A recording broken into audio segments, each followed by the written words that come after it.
Hey planner babes, welcome back to According to Allie. Today I am doing a BUJO blackout spread in my happy planner.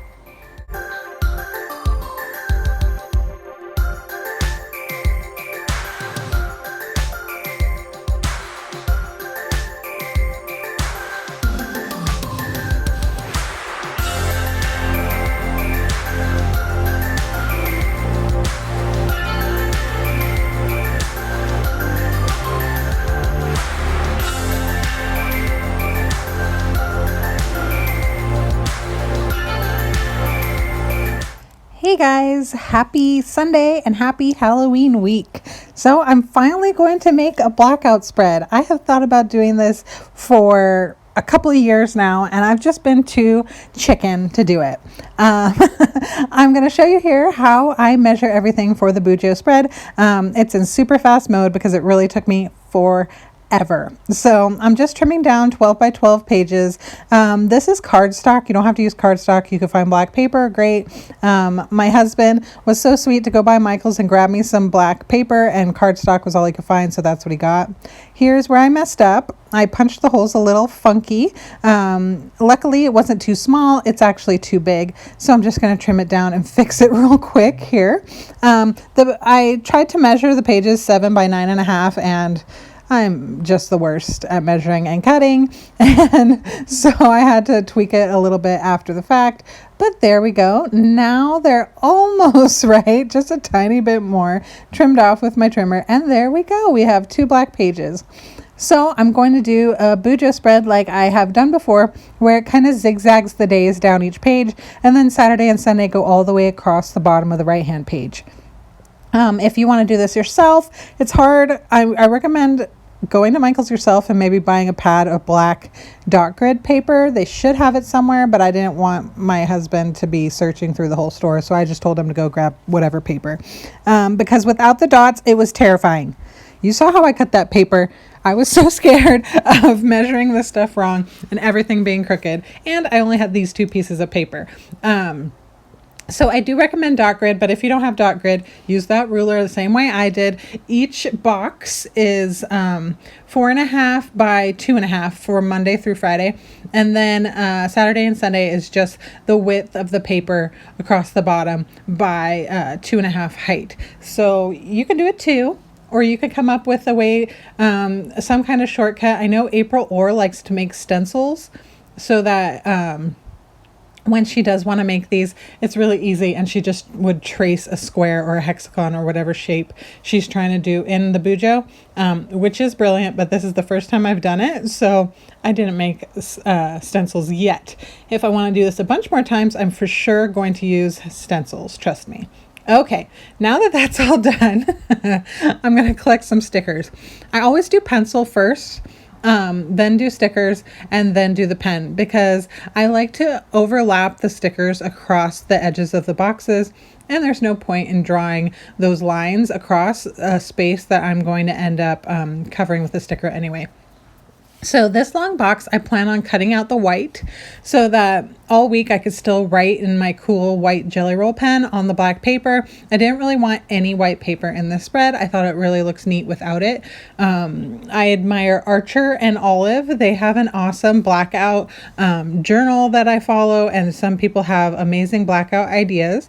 When I had mentioned to my friend Elise that I was planning on doing a blackout spread, my very first blackout spread for Halloween, she sent me the account casually.created, and that entire journaling account is all on black paper, and she does some amazing things, not to mention Plan the Happies, Michelle, who brought basically blackout spreads to Happy Planner by doing the first one I ever saw, I think.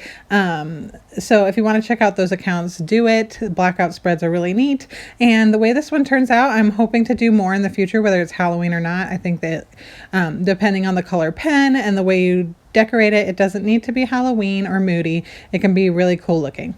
So here we are with the knife. I'm just going to trim out on the wax paper on the back of my sticker book.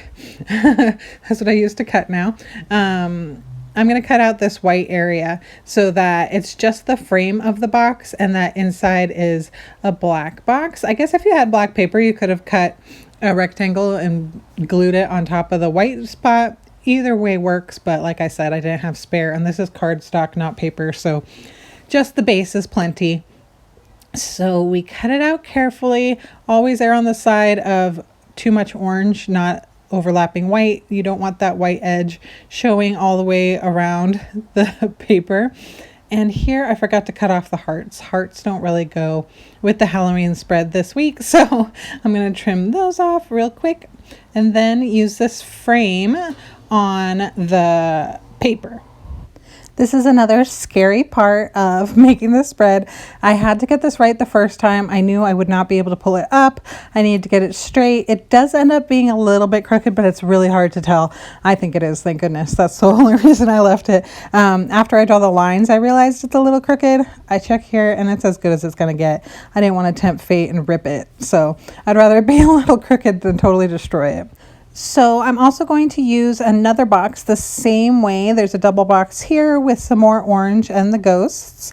And I'm going to trim out the inside the same way I did the other one. That'll be a perfect box for on Halloween to remind me of trick-or-treating and all that fun stuff. Trim it down the same way I did before. There's my hair. You're welcome.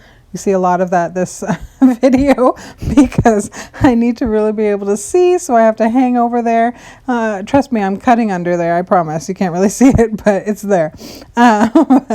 So I love that I found in the teacher seasonal sticker pack that they had black background paper stickers. That is perfect for this spread. I'm happy I waited so long to do a blackout spread because those stickers are perfect. The other ones that are similar in the happy year are clear, and the white doesn't quite show against the black paper as well as the paper ones. And so I'm really excited about the paper ghosts. I use a lot of those. Most of the time in this spread is spent measuring and drawing. The designs and the stickers I use are really basic, really simple, just a lot of these ghosts and some of the quotes and candy, of course. So we'll start sticking before we draw the lines. Again, if I'm gonna put stickers overlapping the lines, I might as well wait to draw the lines until afterwards. Otherwise, it's just a waste of perfectly good pen. So the lines are still there in pencil. I could see them. And I'm just trying to decorate around each day. Next week or this week, Boo goes there. Super cute. I love it. Can't wait to go trick-or-treating. Well, trick-or-treating is not my favorite. I can't wait to rummage through my kids' candy after trick-or-treating. That's more like it. We're supposed to check it, right? Well, I check it with my mouth, okay? And I save them from cavities by eating some of it, okay? I think that's like, it's one of our payments that we earn all year as parents. We get to rummage through the Halloween candy after they go to bed. So I'm also going to use these stars. You'll see coming up, I'm going to add some more of my own. They're really cute orange stars. They look hand-drawn, so when I hand-draw them, they look pretty similar. Again, I like the black paper. It really helps the stickers show up. I'm going to use green candy because the color pens I'm going to end up using are purple and green. I love the combo black, orange, purple, and green for Halloween. I think it's really pretty color combo, more exciting than just orange and black. There we go, decorating around and around. What else can we use? I do need to put something on Saturday and Sunday. Saturday is Forrest's birthday, so I've got to put something there. At first, I wasn't going to put an orange box, but I decided there's plenty of black. I can put an orange box. At least it's not a white box. And this one matches perfectly, of course, so we'll put this here to remind me of Forrest's Day. Cute. It's funny how it just looks like I'm randomly sticking stickers across the black paper.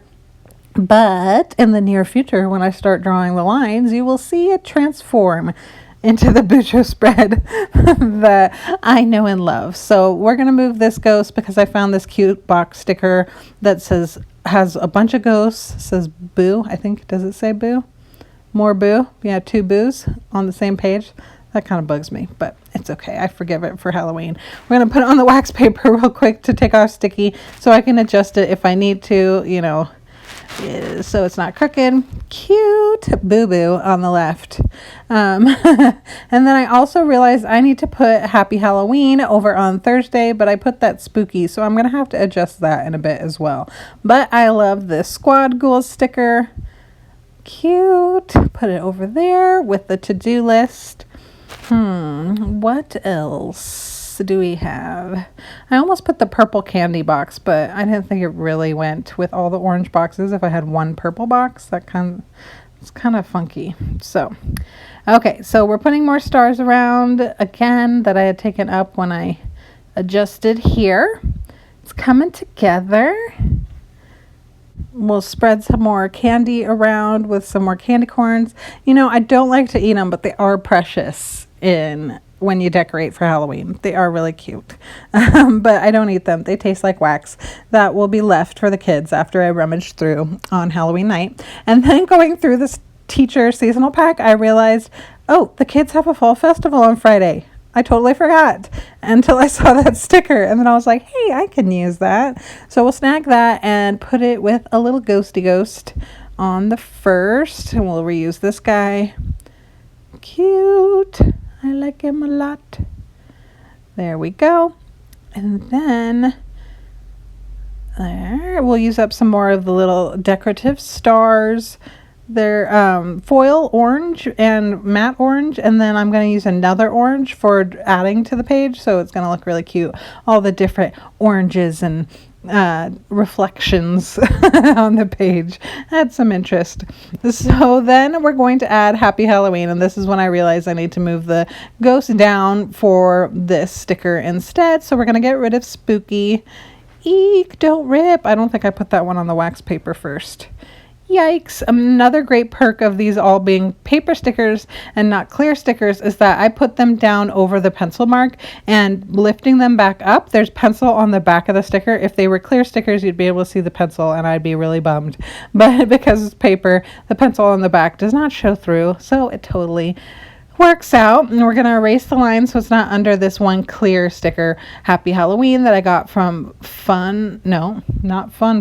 just Fall sticker pack. It says Happy Halloween, and then we'll put the ghost back underneath. Perfect. The clear sticker does need to be pushed down quite a bit more. It kind of has that cloudy, not all the way stuck look to it.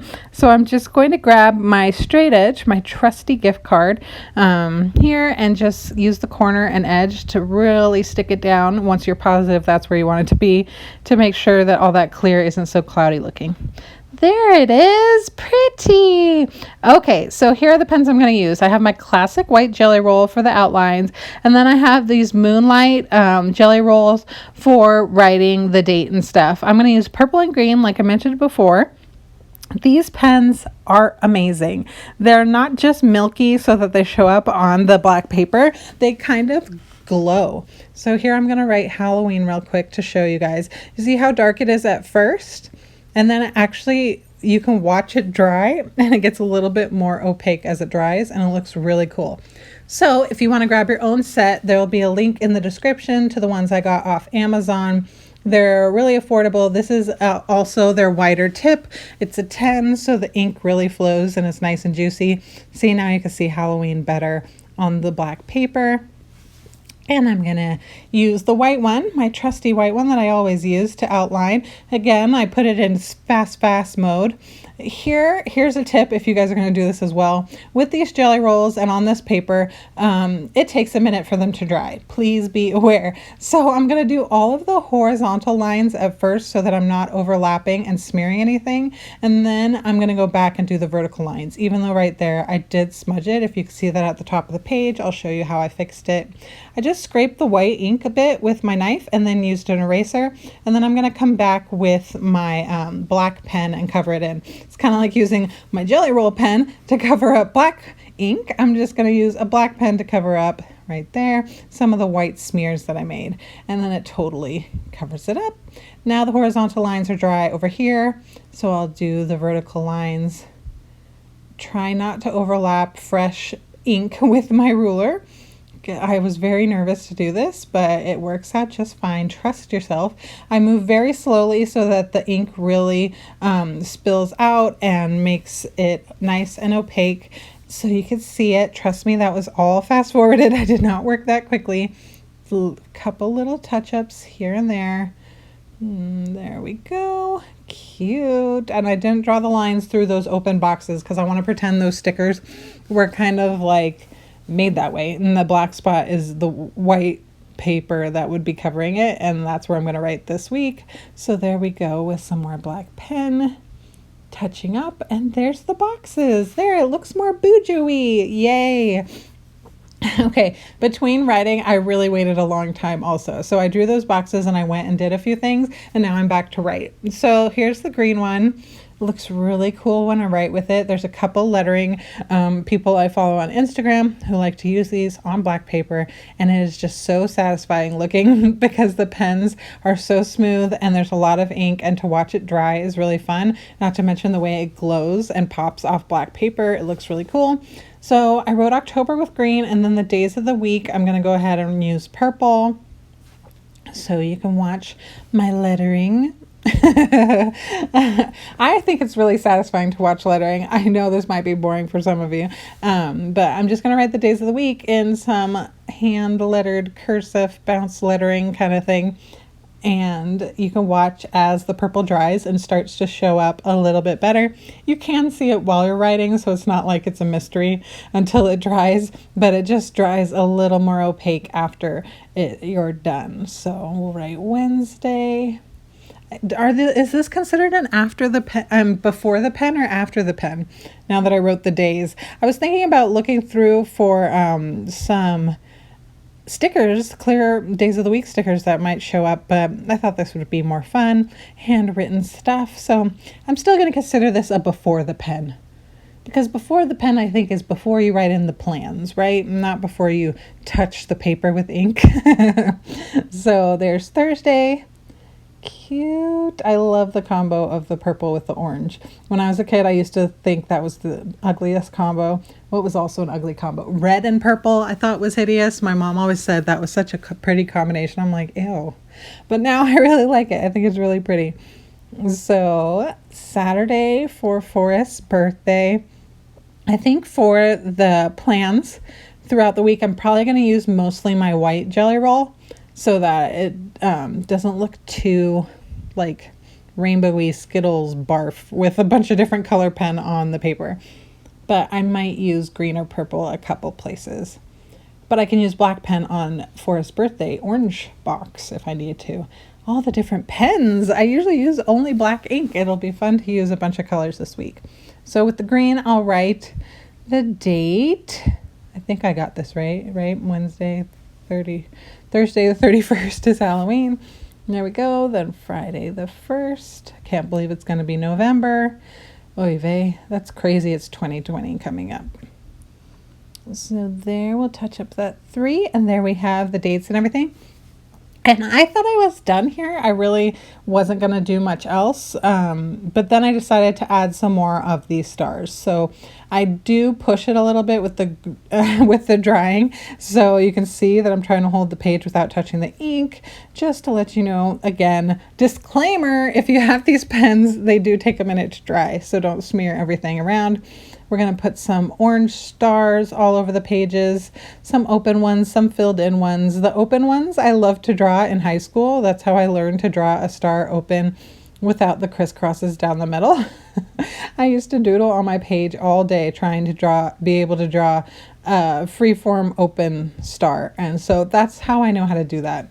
It's not easy. I don't know why it's not easy. It took me a long time to learn how to do that. But every time I do it now, I'm always like, oh, I remember in math, just drawing 4 billion stars on everything. Okay, and then I thought I'd also add some white ones and some dots to make it look more starry. And it goes with the stars from the sticker packs and the big long boo sticker on the right by Halloween. It has stars and some teeny tiny stars, so I thought I'd add some dots. We'll do some white stars and white dots at first, and then I'll come back with the orange pen again for some orange dots. But I'm trying to be very conscious of where I'm putting my arm and my hand so that I don't smear anything. Oh, it was so scary. And so that's how this spread is also scary for Halloween, was I was terrified of making it the whole time, with the measuring and the cutting and the lines being crooked or not, and the stickers being crooked without lines or dot grids, and now the pen drying. It was very scary. It was a terrifying spread to make, but I made it. I made it through, and I really like how it turned out. It's really fun. It looks almost glow in the dark. It looks really cool. So a few more dots of white, and then I'll come back again. There we go. Try not to smear it, and I'll get some orange dots going around as well. Spread it out. Pretty. Looks all spooky and fun. I like fun spooky just as much as dark spooky. Last week's spread was really fun with the flowers and the spider webs and everything. Different kind of spooky, and this one's more a fun spooky I really like. Also, like, for a completely different reason. So there's a few more stars and dots. Cute, cute border. And there we go. There's my Blackout BUJO spread. It was scary, but we made it, and you can do it too. I believe in you if you want to try it. Don't forget, I'll put the link for the pens in my description. If you guys do this too, I know Halloween's already over, but if you do it too, be sure to tag me. I'd love to see how you do it. See, even here, I'm afraid of pushing the paper in and smearing those dots, but we make it through. No smearing. Yay! Thank you so much for watching. Don't forget to like and subscribe.